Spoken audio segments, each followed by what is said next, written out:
Bienvenido a esta presentación sobre mindfulness. ¿Qué es mindfulness y cómo funciona? Bueno, la palabra mindfulness es una palabra inglesa que traducimos en castellano como conciencia plena o atención plena. Pero esta palabra mindfulness es la traducción de una palabra muy antigua que es la palabra sati. Sati viene del antiguo indio que es el Pali y que era también el idioma del Buda. Vamos a ver que sati tiene muchas traducciones, pero la traducción más cercana sería recordar. Recordar lo que hay aquí y ahora. Y como en inglés hay la palabra mindful, que significa prestar atención, los ingleses han traducido sati como mindfulness. El hecho de recordar lo que hay aquí y ahora, de prestar al final atención a lo que está presente en este momento. Sería un poquito la traducción de la palabra sati. Pero como le he dicho, sati viene del Pali, el idioma del Buda. Podemos decir que el mindfulness es un concepto que existe desde a lo menos 2500 años, cuando el Buda desarrollaba sus enseñanzas, el Dharma. No se hablaba del mindfulness en el mundo científico, en el mundo terapéutico, hasta que el doctor Jon Kabat-Zinn, que era no solamente un científico, pero también un gran practicante del mindfulness y de la meditación vipassana, empezó a desarrollar el programa MBSR, el programa de reducción de estrés basado en mindfulness.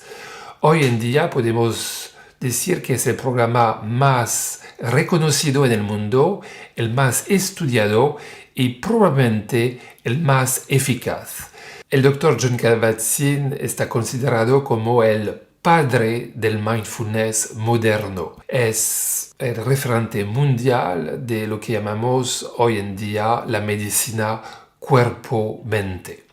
¿Qué es el mindfulness? Hay muchas definiciones. Por ejemplo, si tomamos la definición del Dr. Jon Kabat-Zinn. El Dr. Jon Kabat-Zinn dice que el mindfulness es la conciencia que surge cuando prestamos intencionalmente nuestra atención a la experiencia presente sin juzgar. Pero, ¿qué significa el sin juzgar? Siempre estamos juzgando en la vida. Me gusta, no me gusta. Está bien, está mal. Quiero más porque me gusta. Quiero menos porque no me gusta.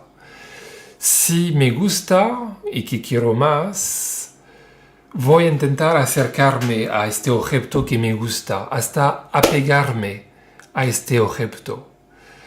Y donde hay apego siempre hay sufrimiento, porque imaginas que para mantener lo que me gusta voy a luchar porque me gusta esta situación, esta relación, y voy a luchar para que se mantenga.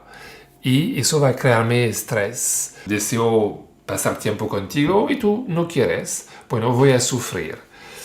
Quiero este helado, pero no hay más helado. Estoy sufriendo porque quiero más y no hay.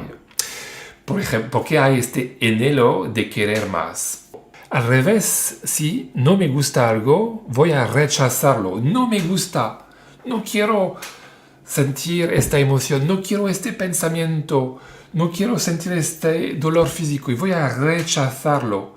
Y cuanto más voy a rechazarlo, más lo que no quiero ver en mi vida va a crecer y durar, porque lo que resistes persiste y al contrario, lo que tú aceptas se transforma. Estás enfrente de mí, por ejemplo, tú eres una emoción, eres, por ejemplo, una emoción de tristeza y yo te empujo, no quiero sentir esta emoción, te empujo, que te vaya emoción, o quizás tú eres un pensamiento negativo y te empujo.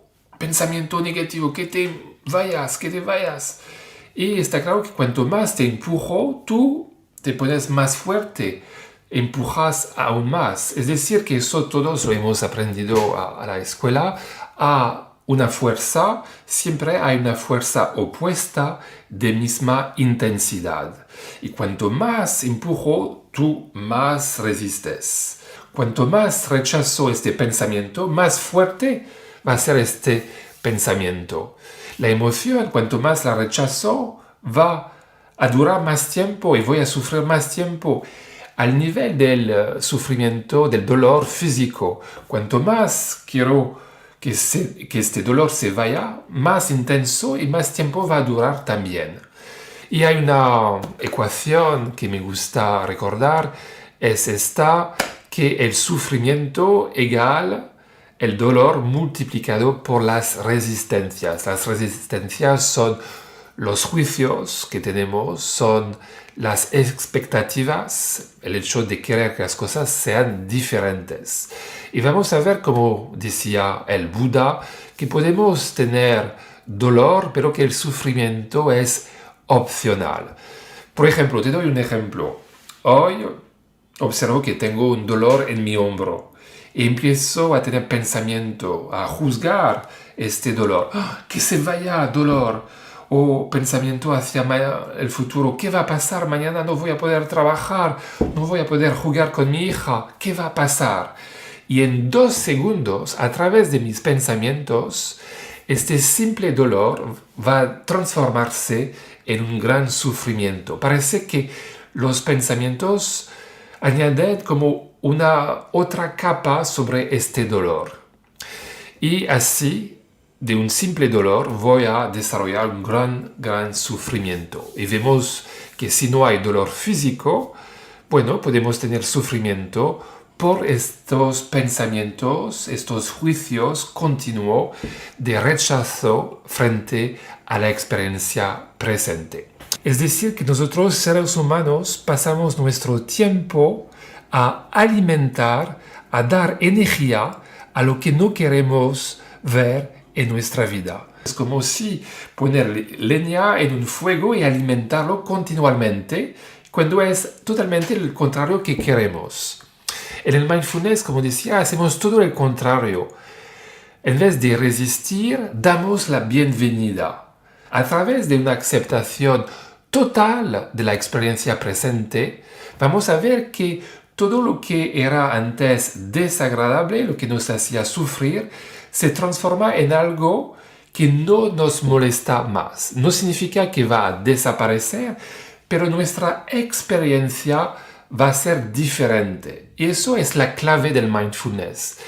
El mindfulness no es una técnica, como vamos a ver, es una práctica que nos permite cambiar nuestra relación con la experiencia presente. Vamos a ver que aceptar no significa renunciar a mejorar lo que se puede mejorar. Practicamos mindfulness y ya paramos todas estas resistencias. No queremos ni más ni menos de lo que hay.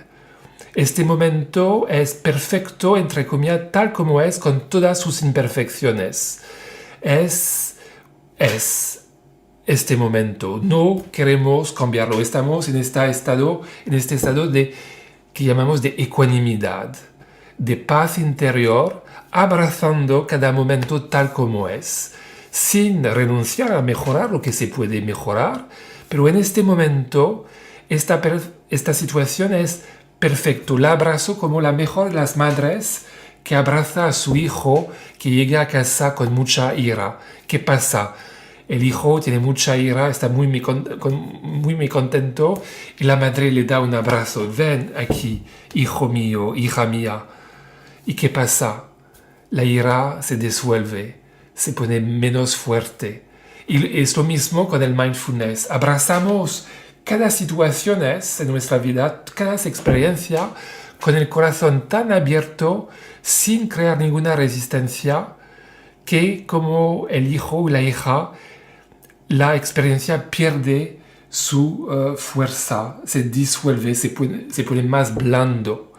Así funciona el mindfulness. Y eso nos lleva a un estado de paz, de calma interior, pase lo que pase. Nos transformamos un poquito en un estado que me gusta llamar el estado teflón. ¿Sabes? Las cacerolas teflón, nada se apega al teflón, todo se desliza. Y es lo mismo cuando practicamos mindfulness. Sí hay pensamientos desagradables, emociones desagradables, que aparecen sensaciones como dolor, pero todo se desliza, nada se apega. Es verdad que eso va a transformar nuestra vida. En vez de ser reactivo, vamos a responder a los eventos. Cuando estamos reactivos, apegados, estamos en la reacción automática. Tú me dices algo y reacciono automáticamente. Es el mundo exterior que se impone a mí y estoy en la reacción. Cuando tienes la capacidad de hacer una pausa y de ser consciente de lo que te está pasando, va a crear mucho espacio entre tú y lo que observas, el estímulo. Y eso va a permitirte elegir la mejor respuesta posible. Esta vez no es el mundo exterior que se impone a ti, es tú que te pones en contacto con tus recursos interiores para dar la mejor respuesta posible. Es decir, que te transformas otra vez en un ser libre, retomas las riendas de tu vida. Porque podemos recordar esta historia de un hombre que ve a otro hombre en su caballo que va muy rápido y le dice, tú con tu caballo, ¿dónde vas? Y el hombre en el caballo dice, yo no sé a dónde voy, pregúntalo a mi caballo. El caballo representa los hábitos, los patrones de comportamientos inconscientes que tenemos y que nos llevan siempre en una dirección, los mismos fracasos, las mismas relaciones que no funcionan, el mismo estrés. Y después nos preguntamos qué ha pasado. Solamente estábamos en piloto automático y estos hábitos, estos patrones de comportamiento inconscientes nos han llevado en esta dirección hasta el día que nos damos cuenta que paramos, que entramos en la observación desapegado del mindfulness y podemos cambiar las cosas.